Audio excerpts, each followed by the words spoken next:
Assalamualaikum warahmatullahi wabarakatuh. Shalom, Om Swastiastu, Namo Buddhaya, Salam Kebajikan, Rahayu, Rahayu, Rahayu. Perkenalkan, nama saya Audita Dwi Amarwati dengan NIM 81114213554. Di sini saya ingin menjelaskan sedikit tentang pengertian hukum internasional, sejarah singkatnya, lalu sumber hukum internasional, subjek hukumnya, serta contoh kasus yang telah saya analisis nih. Lanjut saja ke hukum internasional. Pengertian dari hukum internasional dapat didefinisikan sebagai hukum yang mengatur entitas berskala internasional yang pada mulanya pengertian hukum internasional hanya dapat diartikan sebagai hukum yang mengatur perilaku dan hubungan antar negara semata nih teman-teman. Namun, dalam perkembangannya, pengertian hukum internasional pun meluas dan hubungan negara dengan organisasi internasional, hubungan antara organisasi internasional dengan organisasi lainnya, hubungan negara dengan individu dalam konteks khusus, dan lain sebagainya dapat juga diartikan sebagai hukum internasional.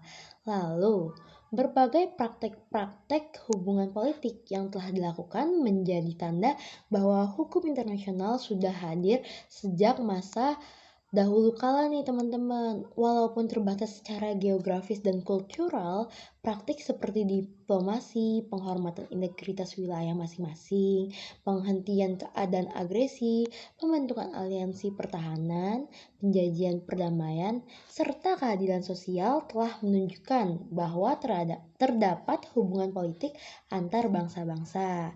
Lalu, selain itu pula, munculnya ide hukum alam juga menjadi salah satu konsep hadirnya hukum internasional nih teman-teman.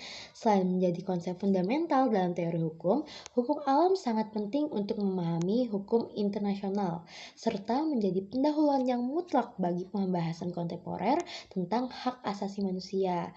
Selanjutnya, kalian udah tahu belum sih teman-teman sumber hukum internasional tuh apa aja ya? Nah, sumber hukum internasional dapat digolongkan menjadi dua nih teman-teman. Yang pertama adalah sumber hukum primer atau utama, lalu yang kedua adalah sumber hukum subsidiar atau tambahan.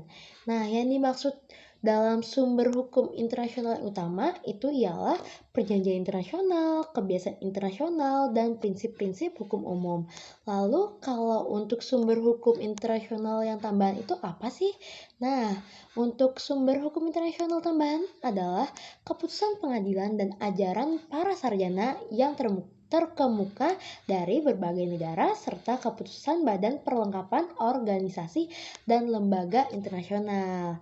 Nah, teman-teman udah tahu belum subjek hukum internasional tuh terdiri dari apa aja sih?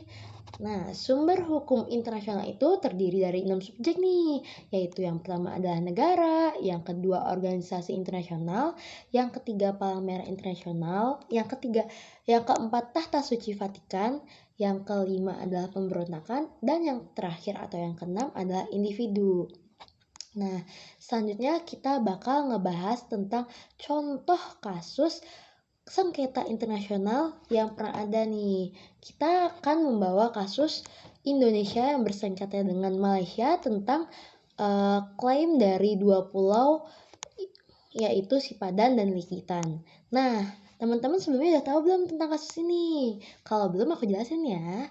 Indonesia tuh pernah bersengketa loh dengan Malaysia terkait klaim dua pulau di perbatasan Kalimantan Timur, tepatnya di Selat Makassar, yaitu Pulau Sipadan dan Ligitan. Sengketa atas Pulau Sipadan dan Ligitan antara Indonesia dengan Malaysia tuh udah terjadi sejak lama banget teman-teman, yaitu sejak tahun 1967. Dan yang pada akhirnya pada tahun 2002, Mahkamah Internasional memutuskan bahwa kepemilikan Pulau Sipadan dan Ligitan jatuh di tangan Malaysia, teman-teman. Kenapa sih bisa jatuh ke tangan Malaysia? Teman-teman ada yang tahu nih? Nah, keputusan ini didasarkan pada bukti-bukti sejarah yang diterima Mahkamah Internasional dari pihak Malaysia. Dokumen dari pihak Malaysia membuktikan bahwa Inggris yang dulu pernah menjajah Malaysia lebih dulu memasuki Pulau Sipadan dan Ligitan dengan membangun mercusuar dan konservasi penyu. Sedangkan Belanda sendiri yang pernah menjajah negara kita yaitu Indonesia hanya terbukti pernah singgah di Pulau Sipadan dan Ligitan dan tidak melakukan apapun. Nah, selain itu juga, Malaysia juga terbukti telah melakukan berbagai penguasaan efektif terhadap kedua pulau tersebut, teman-teman. Seperti pemberlakuan aturan perlindungan satwa burung, pungutan pajak atas pengumpulan telur penyu, lalu ada juga operasi mercusuar. Nah, mungkin itu aja teman-teman yang bisa aku sampaikan. Kurang lebihnya aku mohon maaf. Wassalamualaikum warahmatullahi wabarakatuh. See you in the next video.